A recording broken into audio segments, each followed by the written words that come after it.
Patrice Lumumba got so much inspired by the Ghanaian then president Kwame Nkrumah, and he moved and pushed, and he became the leader that won the independence for the Congo people. 1960, when that was declared, everyone was jubilant. Oh, you should see the pictures. Everyone was jubilant that the country was finally free from colonial rule. But that excitement was not to last for long. What happened? Until today, many people are saying, when is Africa going to be free? When you point a finger to the moon, the fool would look at your finger. I think that is one of the way God speaks in the Quran. The language of the Quran is filled with signs. Clue here, clue there. Have you got the capacity to get the clue? I think we are stuck as human beings throughout these three stages: intake, digestion, and then nourishment or disposal. I think we are stuck at the first stage, and that stage is intake. We are just consumers. Relationships today do not hold their ground for a very long time because the psychology is not about maintaining what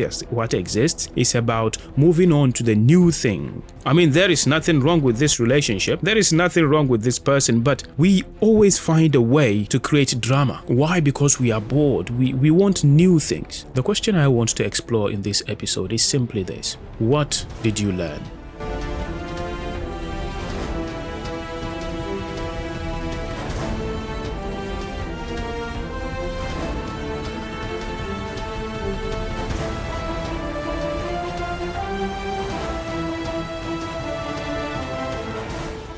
Hi, Assalamu alaikum. You are about to listen to Human Bound Podcast. This is the voice of your brother and host, Ali Hamban. Thank you very much for staying with me on this podcast. It has always been a pleasure. In case this should be your first time listening to my voice on this podcast, here is what I wish you know. What I do on this podcast is to try and ask questions, and I always try to explore these questions. Now, exploring these questions only mean I do not have one clear-cut answer to these questions. I mean, any question could take you to places that could open your mind, that could get you thinking twice about positions you held like 10 years ago. I mean, things change and people grow and positions changed based on changing circumstances. I think a person who would suffer a lot in life is a person who does not move at all. A person who is too rigid. He could only bounce away all the changes, all the colors, all the beauty of life, because life is flexible. And anyone who is rigid in this flexible world is only going to suffer. But if a person could just maneuver himself around changing circumstances of life, I think he is a person who is going to have life on his favor. Changing, but not sacrificing the basic necessities and essential principles of life, that is only the promise that could get people there. Asking questions would let us reconsider certain positions we held 10 years ago. So that's what I do, and I want to invite you to join me. The question I want to explore in this episode is simply this: what did you learn?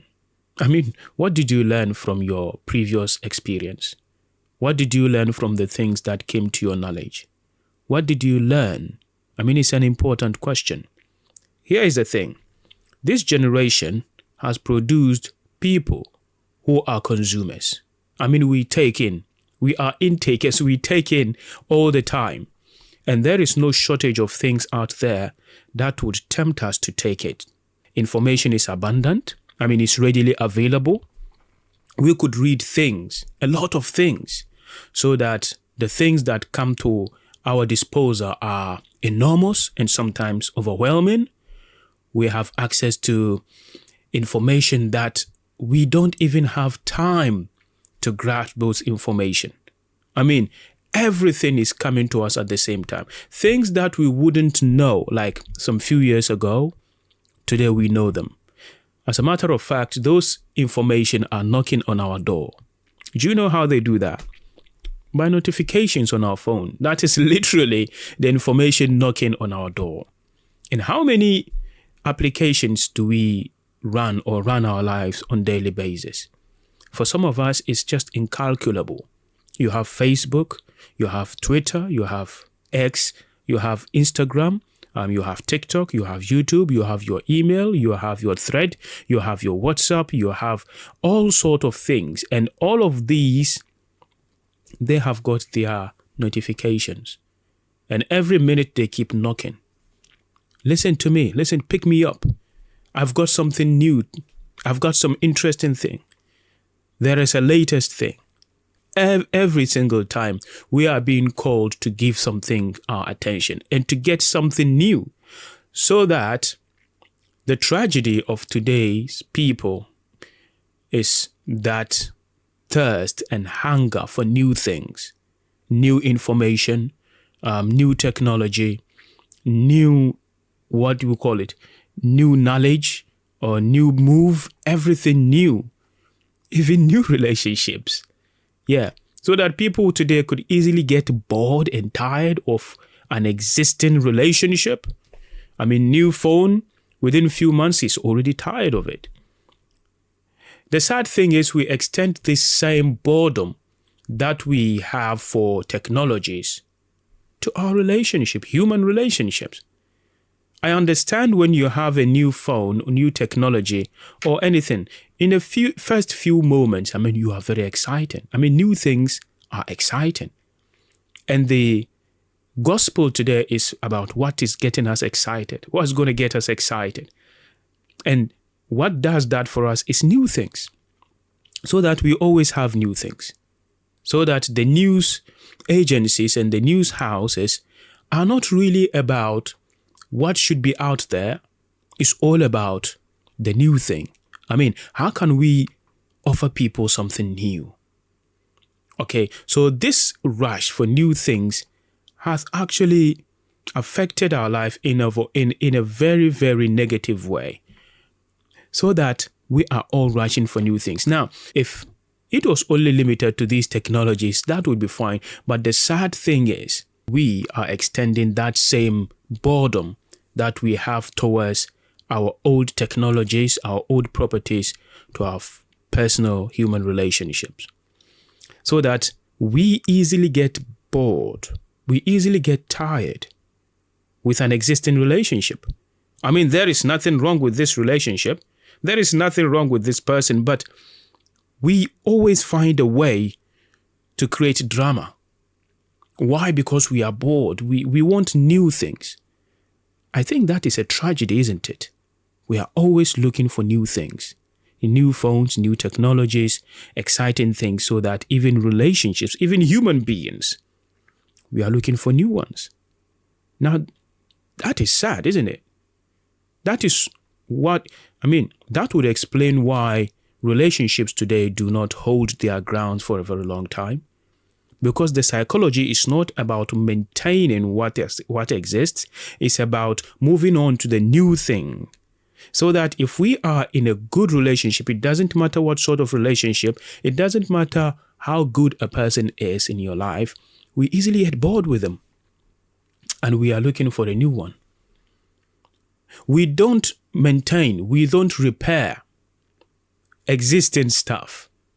We don't repair even relationships. I mean, you would be surprised at the action of a person you have dedicated your life to for a very long time, sacrificed for him, and then do everything to be in his life. Now you have found him, and that person, you would be surprised at his reaction at the slightest mistake you make. It would shock you. It would be as though he is just folding his arms, waiting for you to make a mistake. And that same person would run away from you the way a person would run away from a lion. That is what we do. I mean, it's like we are just waiting for people to make the slightest mistake, and we will just run away from them. What I'm trying to say is, we don't maintain things. We don't repair. If we have a relationship, we are not in there to act the mechanics. We are not in there to act, to play the repairers. No, we don't repair. Just waiting for you to mess up, and we would go, we would leave you, because it is already planted in there that the modern man is already looking for a new thing. new information. So here is the point I'm trying to say. We are a people who has it as a psychology and a mindset and a way of life to just take in. Problem arise when we finally hit a rock and come to the realization that that is not the way God made world. That is not the way as human beings we are made. I think the system of human biology, first step, intake, second step, digestion, and then third step, like either nourish or dispose of. Now, when you take in, you are taking almost everything. And then whilst it's in there, you got to have some digestive system. Human body has got this digestive system. You know why? Because that is the making of God. Naturally, we need digestion. In the absence of digestion, what we have is constipation. And when you are constipated, then you have the toxins and every bad things that you have taken in from the outside world harming you. And what would become of you is sickness, and you would never feel good. I think this same principle applies to everything. It's not just food. I think it applies to human psychology. I think it applies to human emotion. Now imagine you have taken in food and you have not digested it.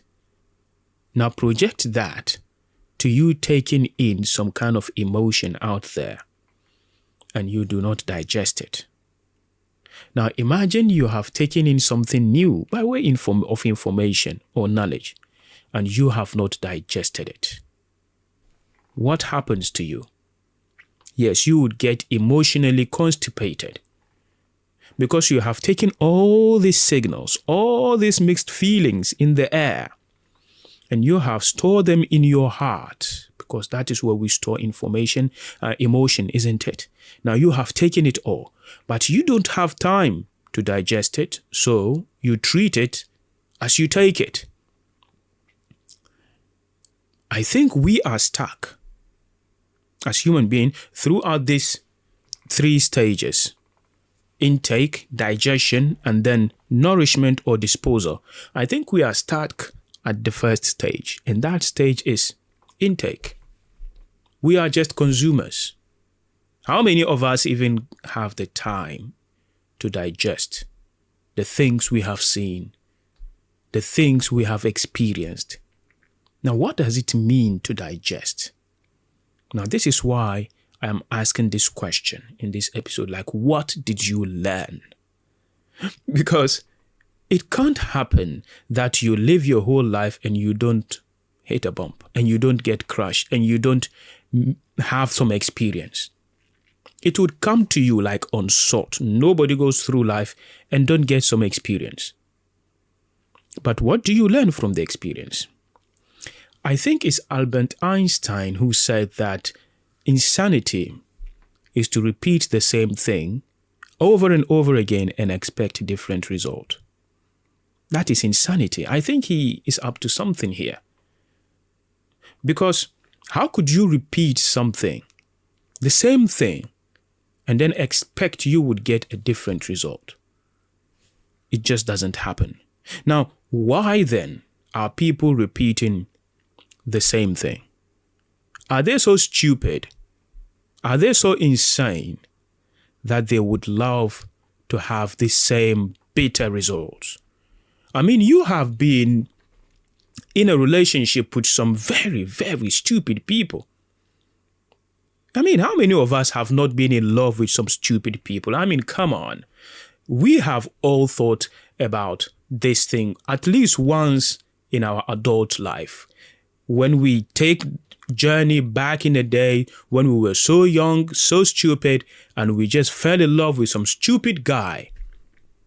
How many of us haven't fallen in love with some stupid people? People who did not deserve us. People when we thought about or we saw today, we hide. And sometimes we even cry and even ask ourselves, what was wrong with me? I mean, look at him. How could I have stooped so low to fall in love with this stupid guy? This worthless person. Those were the days when we did not know our value. That is allowed. You could make that mistake when you didn't know your value. So we fell in love with stupid people, unworthy people of us. Sometimes we cry when we see how things turn out. That is okay. But what if you have fallen in love with so many stupid people over and over and over and over again in your life?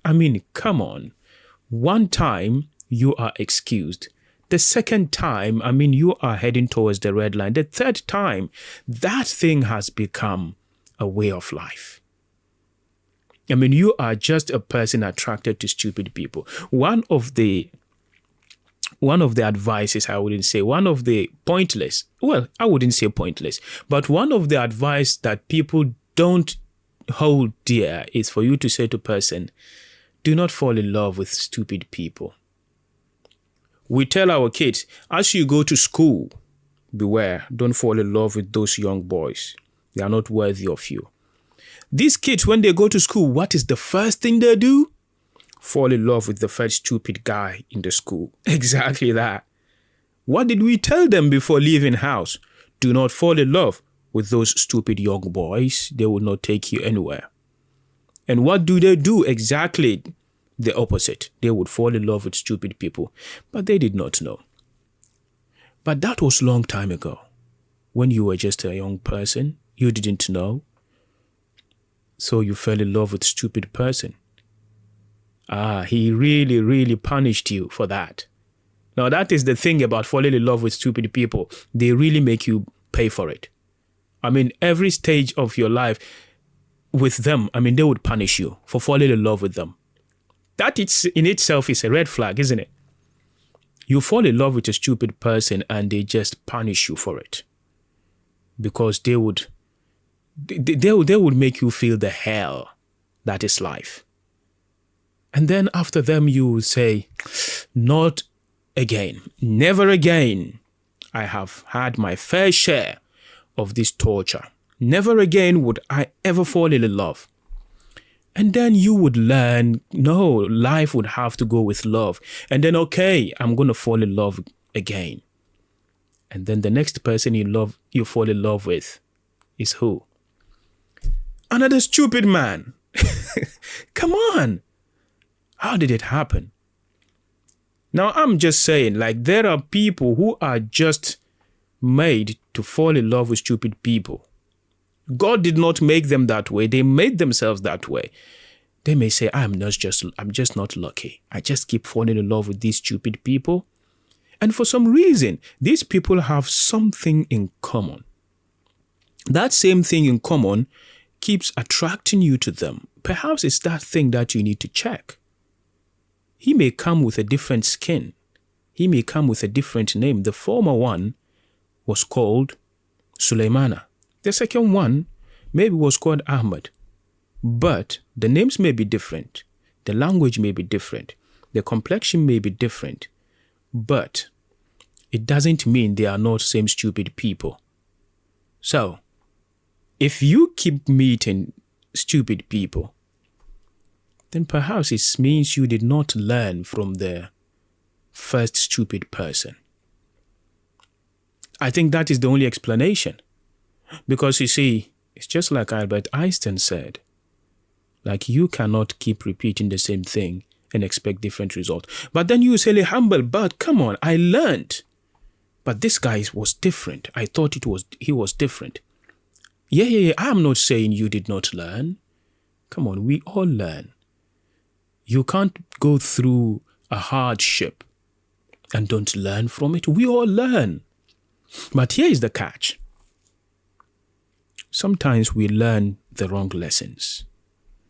Now, sitting in the same classroom, being taught by the same excellent teacher doesn't mean the whole students are going to be smart. No. That same teacher would teach a lot of students And he would teach them the same thing, but they would take different lessons. It all comes down to what lesson do you take from all these things? I think I might share this with you. I think it was a quote that is always been attributed to this Chinese legend Confucius. He says, when you point a finger to the moon, the fool would look at your finger. I mean, you are pointing at something, but some people would look at your finger. They are taking the very wrong lesson. You don't mean for them to look at your finger. Come on. I'm showing you something. I think the language of wise people are always indicative, like it is pointing to something. I think that is one of the way God speaks in the Quran. The language of the Quran is filled with signs. Say, inna fi dhalika la ayat. Indeed, in these are some signs. La ayat, la ayat, la ayat. Signs, signs, signs. What does it mean? Clue here, clue there. Have you got the capacity to get the clue? I mean, you do not want to be a lazy person in thinking. I mean, try hard to get the clue and then learn the right lesson, so that you don't fall under the fools described by Confucius, that when a wise man points to the moon, the fool would look at the finger instead of the moon. The finger is only pointing to a direction. It's giving you a clue. So the first stupid guy you met, you suffered in his hand. He has taught you something, but you did not take the good lesson. I mean, you took the wrong lesson. That is why you met another stupid guy. They will not always come in the same flesh, in the same name, with the same language. They would come with different clothing. They would come with different style, but doesn't mean they are not the same people. Good lesson. Few days ago, I think it was last week or something, I asked this question on my group. It was last week when it was 80 years ever since the atomic bomb was dropped on the city of Hiroshima. That was during the tail end of World War II. Now, this bomb was an interesting one. It's got a story in it. Now, the bomb was dropped by the United States of America. It devastated. It's caused a lot of devastation on the city of Hiroshima in the country of Japan. But the damage it did there was just one. There was a land far away from Japan that suffered even more than the place where the bomb was dropped. And that was the country Congo. How did it happen? How is it possible that atomic bomb was dropped in a land far away, and then another land is catching the cold? Now, here is a little bit of a background. Now, the bomb that was dropped on Hiroshima was developed under a program called the Manhattan Project. The Manhattan Project was developing this atomic bomb, and it required this essential mineral, uranium. They found out that Congo, which was then under the Belgian colonial rule, had this huge deposit of a fine uranium. So what did the United States do? They made it possible to take a lot of uranium from Congo and fed the Manhattan Project, which was then used to develop the atomic bomb that was dropped on Hiroshima and Nagasaki. Now, if you are wondering, the bomb that was dropped there was actually developed by an African uranium.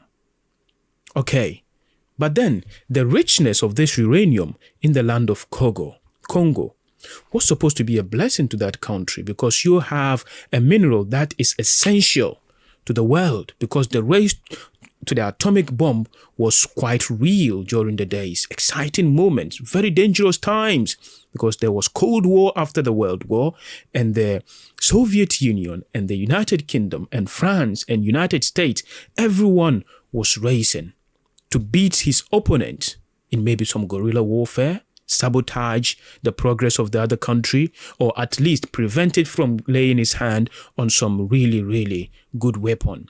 So the Congo had this, and the West, the United States, was comfortable because the ally, Belgium, was there.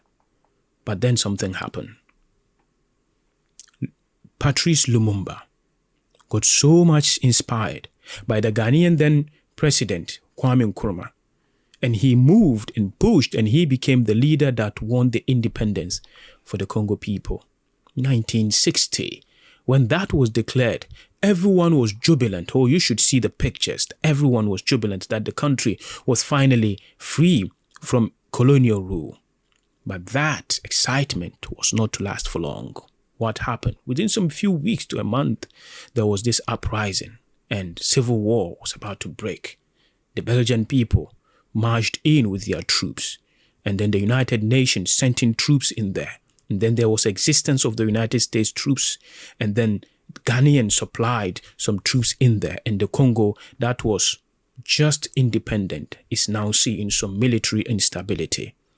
The mind of Patrice Lumumba, his ideas, his ways, is one that is not favorable to the United States, because there was this uranium. We can't afford to allow this new ruler to make it possible for the Soviet Union to capture this place. He needs to be taken out. And the struggle was, how do we take him out? Yes, how are we going to take him out? Well, it was a long story, but then at the end of the day, he was overthrown, and a puppet leader, head of state, was made to lead the country Congo, so that the West has secured the victory it was looking for. And then through some ins and outs, Patrice Lumumba and two of his closest associates was taken, and in the night around 9ish, close to Shonkologwe mine where the uranium was being were mined, they were killed, buried. And that was it. You see, this caused a lot of unrest, and this was something that really unstabilized the country.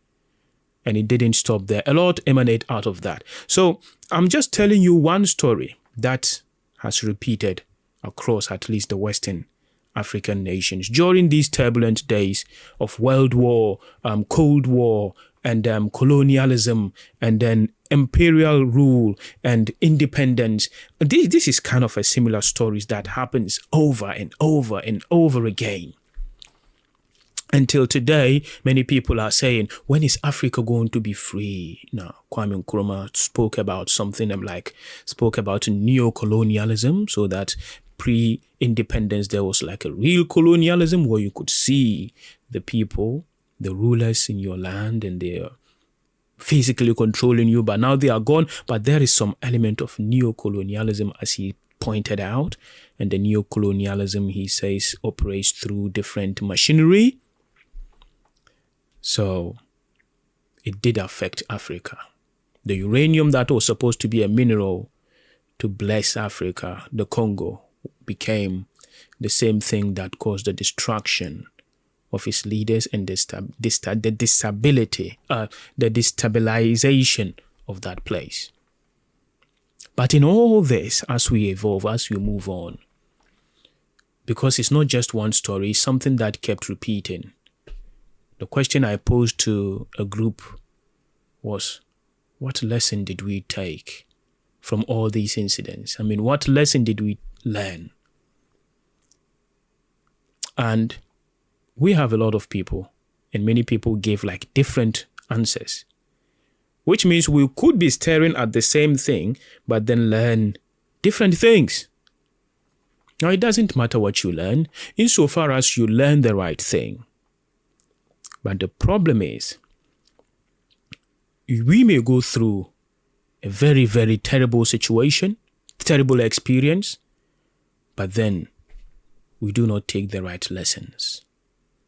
And until we take the right lessons, I think the rule is we never, ever move forward.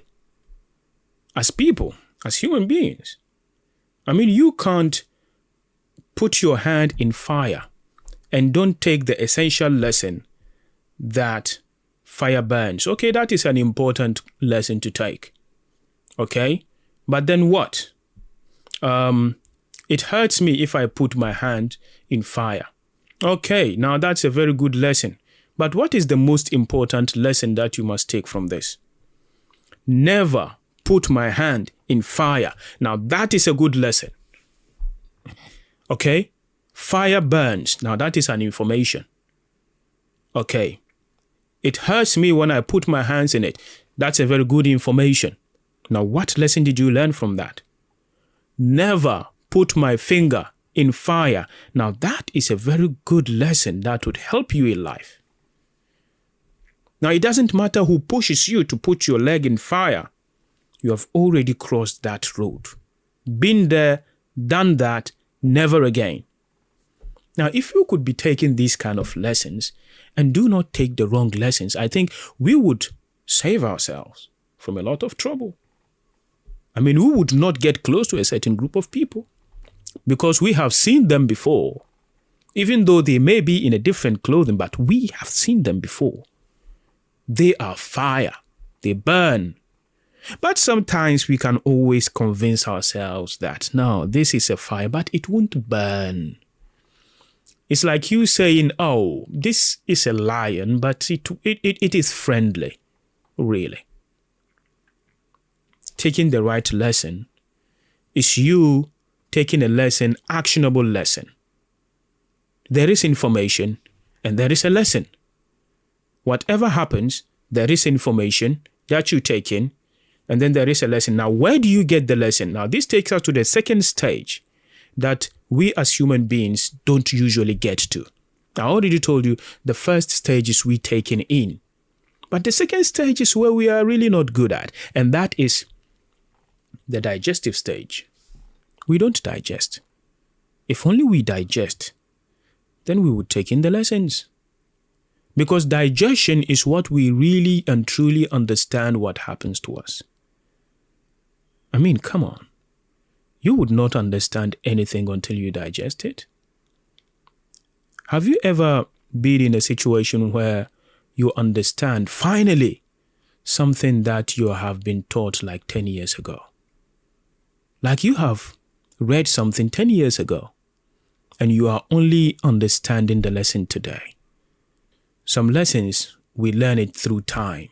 By the passage of time, we learn those lessons. And for some lessons, we have to go through some experience before we can learn them. But some lessons we really need to observe and digest very well before we can learn them. But one thing is for sure. At the moment that you are reading something or something happening to you, sometimes it's so overwhelming that you don't even know what it is. That is where many of us make the mistake of taking rash decisions. Because we are so overwhelmed with what we see, and then we take evidence to point to a different direction so that we don't understand what we see. I mean, the child walks in the room and hears his mother shouting, calling on God. And then he thought his father is killing his mother. He never approached the father. He went away and he hated the father. Until he grew up, found himself a wife, get intimate with her. And then he heard her shouting, God! Then it all of a sudden come revelatory to him. My dad was not killing my mom. he was actually being intimate with her. Now, he did not understand what he heard, but then he took a rash decision based on his mediocre or his primal understanding of life. He did not know. Some things take time or experience to understand. What I'm trying to say is, in the absence of digestion, sometimes we take rash decisions and then we hate people wrongly, only to realize one day that we have been very unfair to them. That will be the time where they might not be even available to take our apology, because apology has become way too late coming, and they would not be there to even take your apology. You have been unfair to them. I think that's what God says, Allah says in the Quran, that whenever you have information, process it. And how do you process it? By investigation. Now, why would you do that? Because you would hurt some people. You would cast blame on some people. You would take rash decisions on some people. Wrongly would you do that, only to wake up one day to know that you are wrong and you would regret your decisions. I think many people are in this state for having hated people for a long time who do not deserve it. They are only hated them because they did not understand the people and they took rash decisions. Now, how do you avoid this? Digestion. Digest. I know it's hard. Sometimes, who said it's not difficult to digest things? Sometimes things seem so obvious, right? They seem so obvious that make you even question, why should I digest this? I mean, it is clear. Yeah. That is why it's important to live by a principle. It doesn't matter how clear it may seem, but at least let me look into it. One thing that I learned to do not very long ago, because I used to be the other guy. And the other guy was the guy who would not allow himself time and tell people that give me some time to think about it. Because I don't want to offend people. I didn't want to offend people, at least at the time. I mean, when you approach me with something and you explain yourself, even though I am not I have not taken my time to digest it, I wouldn't say, give me time to think about it. I would want to give you an answer straight away. I don't do that anymore. Why? Because I think it's a bad way to live. It's not a good way to live. It's a bad strategy of life. Because they say the devil is always in the details. At all circumstances, no matter how good it looks, whenever a person approaches you with something, a proposal or anything, say to him, can I think about this? Yeah, can I think about this? I mean, sometimes they feel offended. What is there to think about? I mean, this is a good deal. I'm giving you a golden opportunity here. Yeah, of course, you might as well. I'm not saying you are not. I'm only saying give me time to digest it so I can relate to you better. And that relationship would be one that's built on understanding, not your persuasion. Because if you only persuade me and push me into it, then we're going to hit a lot of rock, at least in the starting point of our relationship. But if I digest it, then I would know that I'm getting into this on my own accord. And that is a very important caveat. Get into it on your own accord. Think about it. Digest it. Because if you don't, you may be running in a very blind spot. You may be caught off guard by surprise, and it would be too late, and you wouldn't know what to do. Digestions, my friend. Don't just take in the information, and people would want you to just take their words and move on. Always allow yourself to digest. Digest your experience. Of course, it's painful, but digest your pain. Digest your pain. Understand what is it that is causing you this pain. Because many often we point to the wrong things. And as soon as we point to the wrong things, accuse the wrong people, accuse the wrong elements, then we are not taking the right lessons, and we are then bound to repeat the same mistakes. Wrong. I don't know if you have seen this movie. I think it's a show, Breaking Bad. Wow. I have never seen a movie made so boringly interesting. I mean, the producers and the directors of the movie, they made it look like very boring.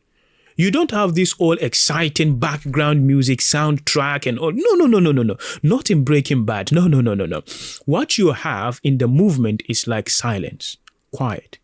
When something you know how in a movie, when something was about to happen or something is going on, then you have this exciting background music to engage your ears, to make you, to move you towards something. Not in Breaking Bad. No, you know how you have a lot of cuts here and there so that you have, as this thing is moving, they cut here just to get you engaged. Not in Breaking Bad. Breaking Bad, they made it look as boringly natural as possible. You don't have a lot of background sound.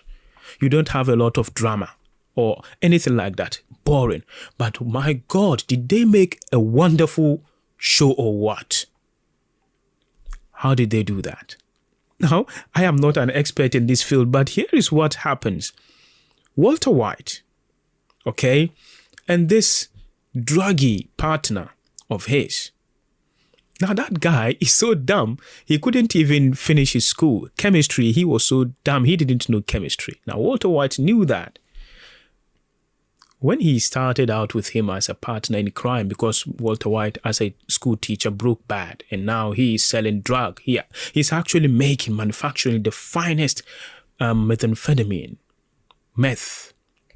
So, one time, they were in this moving, lab out of nowhere, and they were making this.